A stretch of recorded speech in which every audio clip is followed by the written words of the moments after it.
channel. Please subscribe my channel. ಎಲ್ಲರಿಗೂ ನಮಸ್ಕಾರಗಳು ಮಕ್ಕಳೇ. ಈ ವಿಡಿಯೋದಲ್ಲಿ ನಾವು 10ನೇ ತರಗತಿಯ ಸಮಾಜ ವಿಜ್ಞಾನ ವಿಷಯದ ರಾಜ್ಯಶಾಸ್ತ್ರ ವಿಭಾಗದಲ್ಲಿ 6ನೇ ಅಧ್ಯಾಯವಾದ ಸಾರ್ವಜನಿಕ ಆಡಳಿತ ಒಂದು ಪರಿಚಯ ಈ ಅಧ್ಯಾಯದ ಪ್ರಶ್ನೋತ್ತರಗಳನ್ನು ತಿಳಿಯೋಣ.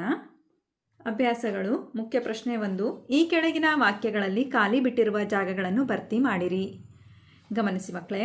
ಮೊದಲ ಬಿಟ್ಟ ಸ್ಥಳ ಸಾರ್ವಜನಿಕ ಆಡಳಿತದ ಪಿತಾಮಹ ಡ್ಯಾಶ್. ಇದಕ್ಕೆ ಉತ್ತರ ವುಡ್ರೋ ವಿಲ್ಸನ್. ಸಾರ್ವಜನಿಕ ಆಡಳಿತದ ಪಿತಾಮಹ ವುಡ್ರೋ ವಿಲ್ಸನ್. ಎರಡನೆಯ ಬಿಟ್ಟ ಸ್ಥಳ ಸಾರ್ವಜನಿಕ ಆಡಳಿತ ಪದವನ್ನು ಪ್ರಪ್ರಥಮ ಬಾರಿಗೆ ಬಳಸಿದವರು ಡ್ಯಾಶ್. ಇದಕ್ಕೆ ಉತ್ತರ ಅಲೆಕ್ಸಾಂಡರ್ ಹ್ಯಾಮಿಲ್ಟನ್. ಮೂರನೆಯ ಬಿಟ್ಟ ಸ್ಥಳ ಕೇಂದ್ರ ಲೋಕಸೇವಾ ಆಯೋಗದ ಸದಸ್ಯರನ್ನು ಡ್ಯಾಶ್ ನೇಮಕ ಮಾಡುತ್ತಾರೆ. ಇದಕ್ಕೆ ಉತ್ತರ ರಾಷ್ಟ್ರಪತಿ. ಕೇಂದ್ರ ಲೋಕಸೇವಾ ಆಯೋಗದ ಸದಸ್ಯರನ್ನು ರಾಷ್ಟ್ರಪತಿ ನೇಮಕ ಮಾಡುತ್ತಾರೆ. ನಾಲ್ಕನೆಯ ಬಿಟ್ಟ ಸ್ಥಳ ಸಂವಿಧಾನದ ಡ್ಯಾಶ್ ವಿಧಿಯು ರಾಜ್ಯ ಲೋಕಸೇವಾ ಆಯೋಗದ ಕುರಿತು ತಿಳಿಸುತ್ತದೆ. ಇದಕ್ಕೆ ಉತ್ತರ 315ನೇ ವಿಧಿ. ಸಂವಿಧಾನದ 315ನೇ ವಿಧಿಯು ರಾಜ್ಯ ಲೋಕಸೇವಾ ಆಯೋಗದ ಕುರಿತು ತಿಳಿಸುತ್ತದೆ. ಮುಖ್ಯ ಪ್ರಶ್ನೆ 2. ಕೆಳಗಿನ ಪ್ರಶ್ನೆಗಳಿಗೆ ಗುಂಪುಗಳಲ್ಲಿ ಚರ್ಚಿಸಿ ಉತ್ತರಿಸಿ. ಪ್ರಶ್ನೆ 5. ಸಾರ್ವಜನಿಕ ಆಡಳಿತವು ಪ್ರಸ್ತುತ ಅತ್ಯಗತ್ಯವಾಗಿದೆ. ಚರ್ಚಿಸಿ. ಉತ್ತರ ಸಾರ್ವಜನಿಕ ಆಡಳಿತದ ಮಹತ್ವ. ಸಾರ್ವಜನಿಕ ಆಡಳಿತವು ಸರ್ಕಾರದ ಆಧಾರ ಸ್ತಂಭವಾಗಿದೆ. ಸಾರ್ವಜನಿಕ ಹಿತಾಸಕ್ತಿಯನ್ನು ಕಾಪಾಡಲು ಸೇವೆ ಸಲ್ಲಿಸುತ್ತಿದೆ. ಕಾನೂನು ಮತ್ತು ನೀತಿಗಳ ಅನುಷ್ಠಾನ. ಸಾಮಾಜಿಕ ಭದ್ರತೆಯನ್ನು ದೃಢಪಡಿಸುತ್ತದೆ. ಶಾಸಕಾಂಗ ಹಾಗೂ ಕಾರ್ಯಾಂಗಕ್ಕೂ ಸಹಾಯ ಮಾಡುತ್ತದೆ. ನಿರುದ್ಯೋಗ ಸಮಸ್ಯೆಯನ್ನು ನಿವಾರಿಸುತ್ತದೆ. ಪ್ರಶ್ನೆ 6. ಸಾರ್ವಜನಿಕ ಆಡಳಿತವು ವ್ಯಕ್ತಿಯ ಜನನದಿಂದ ಮರಣದವರೆಗೆ ಅಗತ್ಯವಾದ ಸೇವೆಗಳನ್ನು ಒದಗಿಸುತ್ತದೆ. ಸಮರ್ಥಿಸಿ.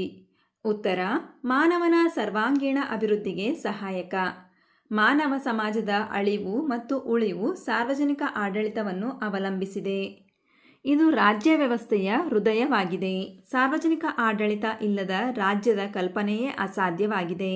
ವ್ಯಕ್ತಿಯು ಹುಟ್ಟಿನಿಂದ ಮರಣದವರೆಗೆ ಸಾರ್ವಜನಿಕ ಆಡಳಿತ ವ್ಯವಸ್ಥೆಗೆ ಒಳಪಟ್ಟಿರುತ್ತಾನೆ. ಪ್ರಶ್ನೆ 7. ನೇಮಕಾತಿಯ ವಿಧಗಳ ಕುರಿತು ವಿವರಿಸಿ. ಉತ್ತರ ನೇಮಕಾತಿಯ ವಿಧಗಳು ಪ್ರತ್ಯಕ್ಷ ನೇಮಕಾತಿ ಹಾಗೂ ಪರೋಕ್ಷ ನೇಮಕಾತಿ ಅಂತ ನೋಡ್ತೀವಿ. ಪ್ರತ್ಯಕ್ಷ ನೇಮಕಾತಿ. ಪ್ರತ್ಯಕ್ಷ ನೇಮಕಾತಿಯನ್ನು ನೇರ ನೇಮಕಾತಿ ಎನ್ನುವರು. ಈ ನೇಮಕಾತಿಯು ಜನಪ್ರಿಯ ಹಾಗೂ ವೈಜ್ಞಾನಿಕ ವಿಧಾನವಾಗಿದೆ. ಅರ್ಹ ಅಭ್ಯರ್ಥಿಗಳನ್ನು ಸ್ಪರ್ಧಾತ್ಮಕ ಪರೀಕ್ಷೆಗಳ ಮೂಲಕ ನಿಶ್ಚಿತ ರೀತಿಯಲ್ಲಿ ಆಯ್ಕೆ ಮಾಡುವುದೇ ನೇರ ನೇಮಕಾತಿಯಾಗಿರುತ್ತದೆ. ನೇರ ನೇಮಕಾತಿಯ ಮೂಲಕ ಸೇವೆಗೆ ಸೇರಬೇಕಾದ ಅಭ್ಯರ್ಥಿಗಳು ಸಾಮಾನ್ಯ ಮತ್ತು ಕೆಲವು ವಿಶೇಷ ಅರ್ಹತೆಗಳನ್ನು ಹೊಂದಿರಬೇಕು. ಉದಾಹರಣೆ ನಾಗರಿಕ ಸೇವೆಗಳಿಗೆ ನಡೆಯುವ ನೇಮಕಾತಿ. ಪರೋಕ್ಷ ನೇಮಕಾತಿ. ಪರೋಕ್ಷ ನೇಮಕಾತಿಯನ್ನು ಆಂತರಿಕ ನೇಮಕಾತಿ ಎಂದು ಕರೆಯುವರು. ಈಗಾಗಲೇ ಸರ್ಕಾರಿ ಸೇವೆಯ ಹುದ್ದೆಯಲ್ಲಿರುವವರನ್ನು ಅವರ ವಿದ್ಯಾರ್ಹತೆ ಮತ್ತು ಸೇವಾ ಹಿರಿತನದ ಆಧಾರದ ಮೇಲೆ ಮೇಲ್ದರ್ಜೆಯ ಹುದ್ದೆಗಳಿಗೆ ನೇಮಕ ಮಾಡುವುದೇ ಪರೋಕ್ಷ ನೇಮಕಾತಿ. ಇದು ಪದೋನ್ನತಿ ಮತ್ತು ಬಡ್ತಿಯ ವಿಧಾನವೂ ಆಗಿದೆ. ಈ ಪದ್ಧತಿಯು ಭಾರತ ಸೇರಿದಂತೆ ಎಲ್ಲ ರಾಷ್ಟ್ರಗಳಲ್ಲಿ ಅಳವಡಿಸಿಕೊಳ್ಳಲಾಗಿದೆ. ಪ್ರಶ್ನೆ 8. ಕಾನೂನು ಮತ್ತು ಸುವ್ಯವಸ್ಥೆಯ ನಿರ್ವಹಣೆಯಲ್ಲಿ ರಾಜ್ಯದ ಪಾತ್ರವೇನು?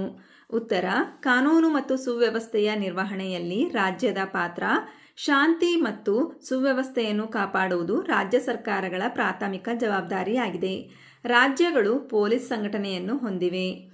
ಪೊಲೀಸ್ ಖಾತೆಯು ಗೃಹ ಮಂತ್ರಿಯ ಅಧೀನದಲ್ಲಿರುತ್ತದೆ. ಗೃಹ ಮಂತ್ರಿಯು ಪೊಲೀಸ್ ಆಡಳಿತಕ್ಕೆ ಸಂಬಂಧಪಟ್ಟ ಹೊಣೆಗಾರಿಕೆಯನ್ನು ಹೊಂದಿರುತ್ತಾರೆ. ಗೃಹ ಇಲಾಖೆಯ ಕಾರ್ಯದರ್ಶಿ ಭಾರತೀಯ ಆಡಳಿತ ಸೇವಾ ಹಂತದ ಅಧಿಕಾರಿಯಾಗಿದ್ದು ಆಡಳಿತಾತ್ಮಕ ಮುಖ್ಯಸ್ಥರಾಗಿರುತ್ತಾರೆ.